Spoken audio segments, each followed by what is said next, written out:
안녕하십니까. 네, 봉사방송 5번째 제5회 방송 시작하겠습니다. 지난 시간에 말씀드린 대로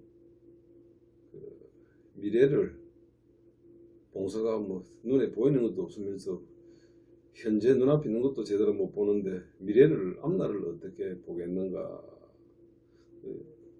나름대로 봉사의 상상력 직관으로 앞날에 대해서 이야기를 좀 해보고자 합니다. 지금 세상이 참 어지럽죠. 전 세계 경제가 대공황 상태로 빠져들고 있고 한국은 환율이 벌써 1430원이 넘었네요. IMF하고 비슷한 같은 수준으로 와 있는 것 같습니다. 그렇다고 다른 나라, 형평이 좋은 나라가 있느냐? 전 세계가 똑같습니다. 이게 앞으로 어떻게 될까 이게? 단적으로 한마디로 말씀드리면 전쟁밖에 없습니다. 이런 상태에서 전쟁을 안 하고는 해결할 방법이 없습니다. 전 세계 모든 나라가 다 마찬가지입니다. 제가 한 20년 좀 넘게 전에 티벳을 여행하다가 지금 중공 운남성 중천이라는 동네가 있는데, 중천이 중간 하늘이라는 뜻인데 그걸 다른 말로 샹그리라라고 부릅니다. 샹그리라에는 이름 들어봤을 겁니다. 중국 운남성의 수도 곤명, 쿤밍이라고 그러죠. 그게 바닥 면적이 해발 2000m 정도 고원지대고요. 거기서 좀 더 가면 옛날에 대리국이 있던 수도 딸이라고 그러는데 거기가 2200m 정도 해발 바닥이, 그리고 좀 더 가면 여강이라고, 리장이라고 하는데 옥룡설산이라고 해발 5800m, 백두산의 2배 높이가 되는 산이 있습니다. 거기 리장이 2500m 해발 지점에 자리 잡고 있는 도시죠. 거기서 안으로 좀 더 들어갑니다. 티벳 쪽으로 더 들어가면 가서 있는 게 샹그리라, 해발 약 3000m 가까이 되는 걸로 알고 있습니다. 바닥 면적, 바닥이 백두산 꼭대기보다 더 높죠. 거기서 티벳 쪽으로 좀 더 들어가면 더친이라는 동네가 있는데, 더친에 있는 산이 미려, 아름다울 미자, 아름다울 여자, 미려 메리라고, 메리쇠산 미려 설산이 있습니다. 메리설산이라고 부르는 해발 7700m 되는 아주 높은 산이 있습니다. 제가 그 산 중간쯤에 한 달 이상 머무른 적이 있습니다. 거기서 나이가 그 당시에 한 80도 넘어 보이는 노인의 수도하고 있는 산에서 산중 수도를 하는 분을 한 분 만났는데, 그분한테서 산가지를 흔들어서 점을 칠 때 주역 괴를 뽑는 방법을 한 달 정도 배우기도 하고, 그분한테서 금성문으로 된 점서를 하나 봤는데, 약 수천 년 전에 하나의 예언서죠. 예언서인데 그게 뭐냐고, 거기에 나오는 결과물로 시산혈해, 시체가 산을 이루고 피가 바다를 이루는 그런 시대가 요때쯤 돼서 올 거다. 그게 언제냐 그러면 시작점이 우리가 전설성의 요순임금이라 할 때 요임금이 즉위하던 해를 기점으로 해서, 요임금이 즉위하던 해 같으면 우리 한국의 역사에서 이야기하는, 우리가 당기도 없었죠. 옛날엔 당기를 썼는데 당기 연호하고 같습니다. 당기를 무슨 근거로 그때 당군이 하늘을 내려와서 당군 조선을 만들었다고 이야기하느냐 하면, 그게 중공 오랑캐 사서에 나와 있는 한 구절이죠. 여고동시라는, 요임금이 즉위하던 때에 당군 조선도 고조선이죠. 고조선이 만들어졌다. 그걸 근거로 당기를 만들었는데, 아마 원래 당기가 서기 지금 2022년이죠. 그러니까 기원전 2333을 곱해야 되니까 4355년이 되겠네요. 원래 당기가. 그때 72와 3분의 2 갑자 후에 72갑자면 몇 년이 되겠습니까? 1갑자가 60년이니까 4200, 4320년에다가 3분의 2갑자면 40년, 4360년이 되죠. 단기로 보면, 단기로 4360년, 서기로 따지면 2027년이 되죠. 앞으로 5년 남았네요. 5년 후에 그 5년에서 10년 사이에 그 임시 주변으로 해서 저 중공 땅이 시체가 산을 이루고 피가 바다를 이루는 그런 지역이 돼서 서로 싸울 것이다. 저기서 그런 싸움이 생겨나면 우리는 온전하겠습니까? 옆에 붙어 있는데 우리도 싸움판이 되겠죠. 지금의 세계적인 대공황 상태와 그걸 비교해 볼 때 제가 봉사 눈에 어느 정도 보이는 것 같습니다. 앞으로 봉사가 예측을 하건데 10년 안에 전 세계는 뭐 3차 대전이라고 하면 3차 대전이 될 수도 있고 전 지구적으로 전쟁터가 된다고 봅니다. 지금 현재 이 난국을 해결하는 방법은 전쟁이 아니고서는 해결 방법이 없어 보입니다. 인간이란 게 피라미드 사기를 당해도 피라미드라는 것은 자꾸 밑으로 내려가서 뭐 인구가 몇 천억 되면 몰라도 인구 한 뭐 천만 되는 거는 피라미드로 몇 단계 내려가면 아 이게 사기구나 알죠. 근데 사기구나 알 때 제일 밑바닥까지 가서 터지는 게 아니고 어느 정도 내려갔을 때 아유 저 끝이 보이네. 저 밑에는 끝이구나. 그때 터지죠. 싸움은 그때 시작되고요. 인간이 공포를 느끼는 게 절벽에서 떨어질 때, 절벽 바닥에 떨어져서 머리가 깨질 때 공포를 느끼는 게 아니죠. 공중에 떴을 적에 밑을 보면 아 저 떨어지면 내가 죽겠구나 예측을 하죠. 예측이 되니까 그때 가장 심한 공포를 느끼고 쉽게 말해서 그런 감정이 나타날 때 전쟁이 일어난다는 거죠. 1차 세계대전을 보십시오. 뭐 그 이유를 여러 가지로 이야기하지만은 결국은 먹잇감을 돈 때문에 돈을 서로 가겠다 먹잇감을 서로 가고 싸우다가 없으니까요. 유럽 놈들이 아프리카, 아시아를 온데 다니면서 식민지 쟁탈을 하고 그러고 이게 뭐 땅이 영원하게 있는 게 아니지 않습니까? 남미고 아프리카고 뺏어 먹을 나라가 없으니까 자기네끼리 싸운 거죠. 그때 생긴 게 1차 세계대전이라고 생각합니다.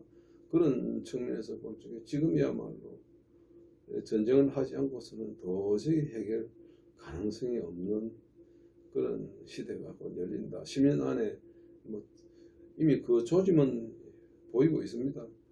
결국 돈 때문에 먹잇감 때문에 싸우는 게 같은 동족끼리 같은 슬라브 민족이라고 하는 말도 비슷하고요. 한국으로 따지면 경상도 전라도 싸우는 거하고 비슷하겠죠. 말도 그 정도밖에 차이 안 나고 그런 사람들이 지금 서로 너 죽고 나 살자고 저래 싸움하고 있지 않습니까?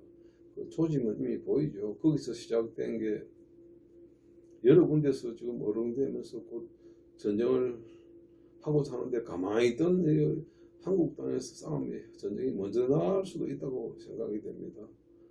지금 아르메니아와 아제르바이잔이 그 전쟁을 시작할 것 같고요. 남미에서도 콜롬비아하고 주변 베네수엘라나 그쪽에서부터 먼저 전쟁이 시작될 것 같고요. 유럽에서도 나라 이름을 튀르키예로 바뀐 터키와 그리스가 한판 붙을 것 같고요.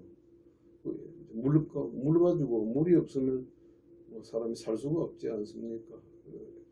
이집트와 에티오피아, 아프리카는 뭐 전체가 난장판이 되어서 서로 싸울 거고요. 너 죽고 나 살자고 그런 전쟁판이 곧 벌어질 것 같습니다.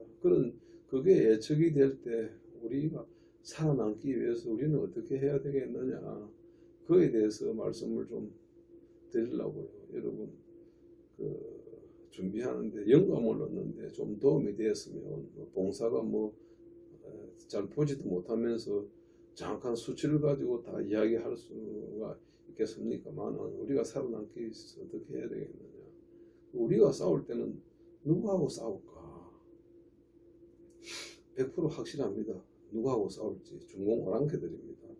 저 14억 마리의 12억 마리의 가축, 1억 마리의 사냥개, 1억 마리의 아주 흉악한 악랄한 악당 공산당 으로 구성된 그리고 그게 다른 쪽으로 보면 13마리의 거머리 떼가 돼갖고 오한 데 돼서 피를 빨랐고 덤비들고 있죠. 결국 저놈들하고 싸울 텐데 싸움은 선제 공격이 중요합니다. 우리는 선방을 해야 된다고 봅니다. 미국이 있을 때 미국을 영원히 우리가 붙잡고 있을 수는 없죠. 걔들이 알아서 떠날 테고 떠나지 않아도 우리가 또 내쫓아야 될 때도 오겠죠. 그게 한 10년이라고 봅니다. 10년 안에 그런 세계적인 전쟁이 일어났을 때 지금 전쟁은 최종 승자는 미국이 될 것 같습니다. 아직도 저놈들이 힘이 세니까 우리가 저놈하고 한 편을 먹어가지고 그거 해야 되는 거예요. 그리고 성전국이 돼야 될 거 아닙니까? 그 결과로서 그러기 위해서는 지금 미국을 붙잡고 있어야 됩니다. 그 평택 미군 기지가 아주 중요하고요. 우리가 먼저 선방을 해가지고 오랑캐한테 싸움을 걸어서 전쟁이 일어나더라도 큰 전쟁, 중공 본토를 전체를 공격하는 뭐 핵전쟁이 되더라도 그거는 미국의 전쟁이 되도록 해야 되고요. 우리가 그 전쟁을 주도하는 권한, 전자권 안 가져온 거는 아직 잘 돼 있는 거죠. 미국의 전쟁으로 만들어야죠. 우리는 우리 이익을 찾아오면 됩니다. 그러기 위해서 가장 시급한 게 비용이죠. 돈이 있어야 싸움도 하는 거기 때문에 지난번에 제가 말씀을 드렸듯이 우리나라에서 내부적으로 준비해야 될 가장 시급한 거는 노인 연령을 만 65세에서 70세로 내일 당장 올려야 됩니다. 1년에 노인으로 들어오는 인구는 100만 가까이 들어오지 않나 싶습니다. 그 유명한 58년 개띠가 내년에 만 65세가 돼서 들어오죠. 노인으로. 그럼 노인으로 들어오는 인구만큼 청년으로 올라오는 인구가 있느냐? 성인이 돼서 만 20세가 돼서 돈을 벌어서 세금을 내고 노인을 먹여 살릴 거 없지 않습니까? 얼마 10분 1도 안 될 겁니다. 인간의 숫자가. 그럼 이 나라가 살아남겠습니까? 굶어죽죠. 우리 안에서 우리끼리 싸우다가 끝날 겁니다. 남하고 싸울 정신도 없고. 그래서 당장 노인 연령을 70세로 올려야 됩니다. 그리고 그 올리면서 지금 전체의 노인 인구가 700만에서 제가 정확한 숫자는 기억을 못 하겠는데 한 800만 정도 되는 걸로 보입니다. 그럼 그 중에서 만 65세에서 70세 사이 그 사람들이 노인 혜택을 못 보고 빠지면서 그 내년에 다시 노인으로 들어올 사람들도 5년을 기다려서 노인 복지 혜택을 받게 하고 그렇게 함으로써 전략할 수 있는 돈이 연간에 한 50조 원 정도 되라고 봅니다. 그걸 국방비로 전용해서 국방을 튼튼히 해야죠. 싸움을 대비해야 됩니다. 우리는 지금 시급합니다. 우리가 싸워야 될 대상은 중공 오랑캐고요. 북한은 아니라고 생각합니다. 북한은 뭐냐? 중공 오랑캐들이 북한을 이야기할 적에 제가 그런 이야기 하는 걸 들었습니다. 조선, 걔들이 조선이라 그러면 우리가 볼 때 북한이죠. 조선은 중공의 앞마당을 지키는 개다. 북한은 중공 앞마당을 지키는 개죠. 미친 개처럼 북한이 날뛸 때 미친 개는 몽둥이로 때려잡아야 된다는데 미친 개는 몽둥이로 때려잡는 게 맞지만 그 개 주인을 잡아야죠. 그리고 길 가다가 개한테 다리를 물려서 다리에 피가 나면 그 개한테 개야 니 물어내야 하고 소송합니까? 개 주인한테 소송하죠. 치료비하고 비용을 물어내라고.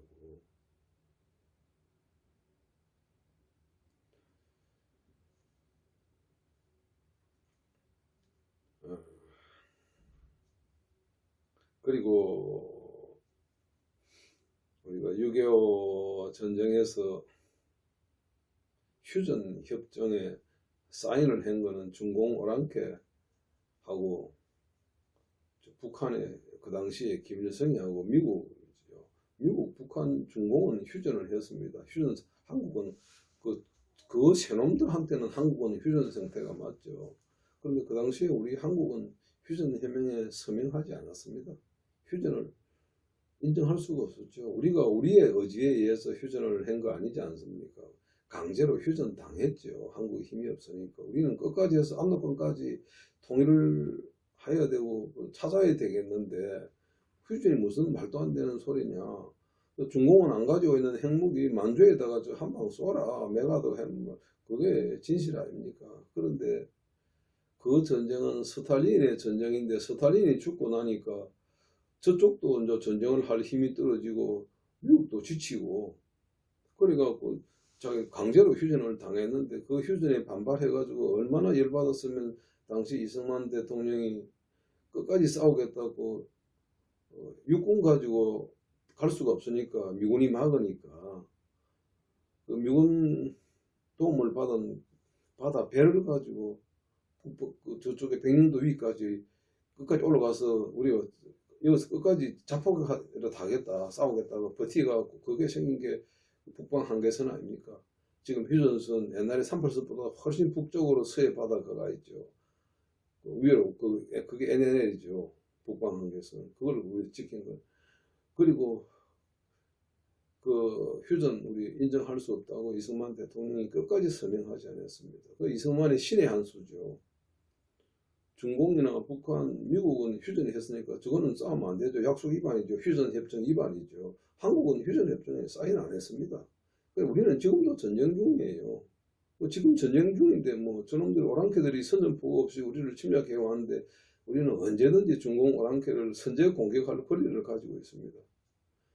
한국은 항모 같은 거 필요 없죠. 경렬 비율도 백령도 이어도에다가 시멘트 공구리 부어가지고 인공섬 만들어서 거기다가 사드 배치하고 경렬 비율도 비행장 만들어서 거기서 전투기 뜨고요. 항공모함 해가 중공 오랑캐 뚱뚱 미사일 맞고 바다에 깔아앉아 안 되지 않습니까? 필요 없죠. 항모 필요 없어요.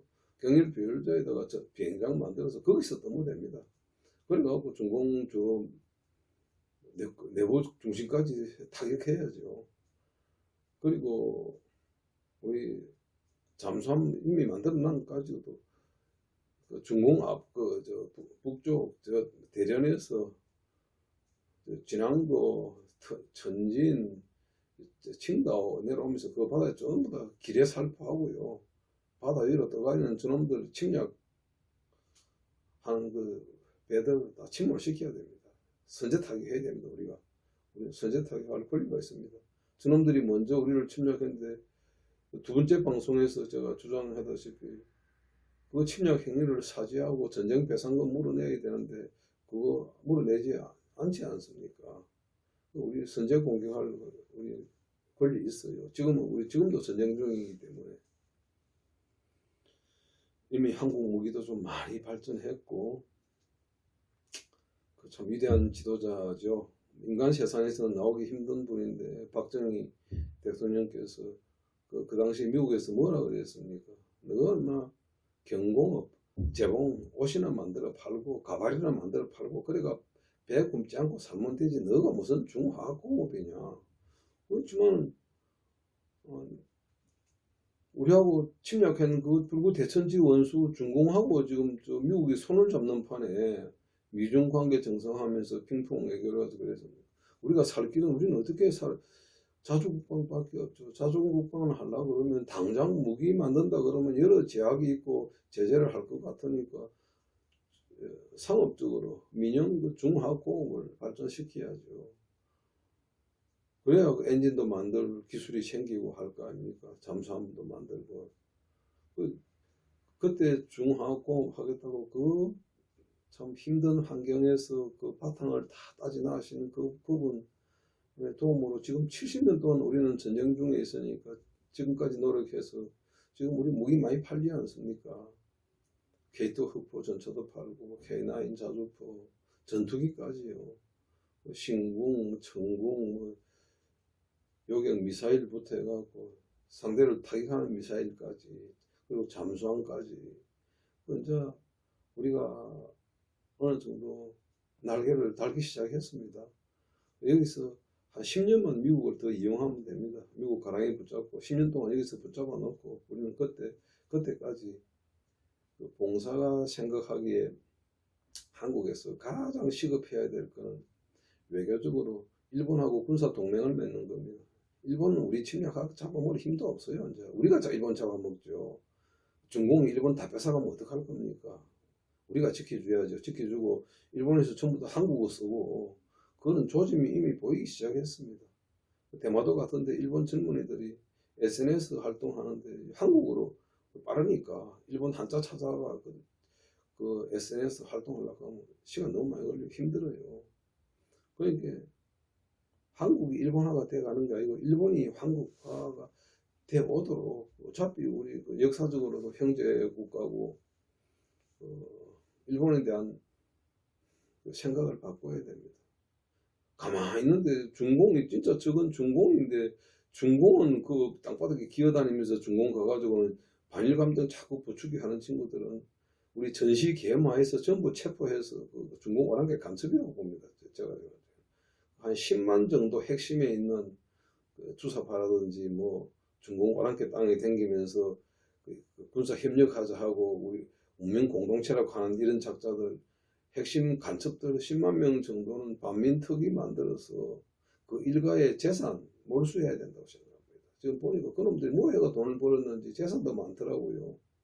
평균 US 달러로 100만 달러 정도 되는 것 같아요. 10만 명이 100만 달러면 아마 한 1000억 달러 될 겁니다.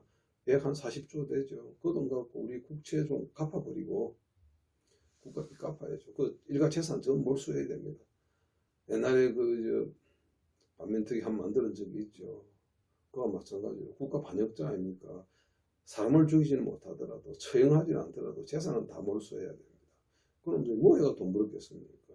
열심히 장사하고 일해가고 돈 번다는 소리 못 들었는데 결국 국가재산 도둑질하고 뭐 그래가 돈 벌었겠죠. 이상한 짓 해가지고. 우리가 가장 시급한 거는 외교적으로 일본하고 군사동맹 그 우호국으로서 관계 정상화. 그래 두 번째로 이건 봉사가 하는 헛소리가 될지도 모르겠습니다만 눈 잘 보이는 젊은 똑똑한 분들이 참고해가지고 한국의 가장 시급한 무기는 대형 수송기입니다. 대형 수송기에다가 우리 저 문씨가 갖다 내버린 탈원전 그 하면서 우리 기술이 후퇴했는데 SMR 소형 원자를 기가와트급 원자로 좀 큰 놈을 비행기 수송기로 그 에너지원으로 원자 핵 발전소를 아니면 핵 융합 수소 융합 기술이 빨리 완성화돼 가지고 핵 융합 발전을 하든지 기가 비상되는 막대한 전기를 만들 수 있는 그 에너지를 연료로 해서 하늘에 띄워놓고 한 3만 미터 상공에 띄워놓고 그 대형 수송기에서 거기서 그 발전소를 돌려서 발생하는 막대한 양의 전기 에너지 그걸 뭡니까 레이저 광선으로 만들어서 그 레이저를 맞으면 1000도 이상 정도의 온도로 맞은 지역은 다 녹아버릴 수 있는 그런 무기 빨리 만들어야 됩니다. 그게 게임 체인저가 될 것 같아요. 그걸 서해 바다 한가운데 띄워놓고 중공 오랑캐 땅 전체에서 100m 이상 하늘로 솟아오른 거는 다 요격해서 녹여버려야 됩니다.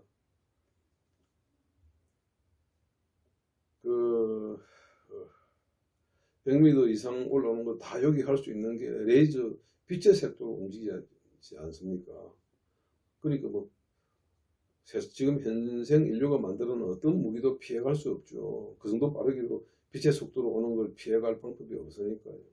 한국이 아마 그 무기 빨리 만들어야 됩니다. 그러면 지금 중공 오랑캐들 배는 우리 핵 잠수함 만들어서 서해 바다에 한 100척 저쪽에 상해 앞바다까지요. 타이완까지 가는데 딱 깔아놓고 중공 오랑캐들 배 지나가면 다 침몰시켜버리고 하늘로 딱 떠오르는 거는 미사일이고 비행기고 뭐고 중공 전 하늘을 비행 금지구역 설정해놓고 녹여버려야 됩니다.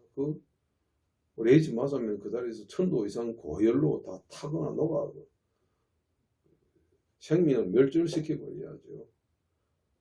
빨리 우리가 그걸 만들어야 된다고 생각합니다. 원래 봉사 오늘 방송은 여기까지 하고요. 왜 중공 오랑캐가 저렇게 간악하고 흉악한 놈인지, 중공 오랑캐가 하고 있는 나쁜 짓, 그걸 열거해서 다음 시간에 머릿속을 정리를 해가지고 말씀드리도록 하겠습니다. 오늘 방송은 여기까지 하도록 하겠습니다.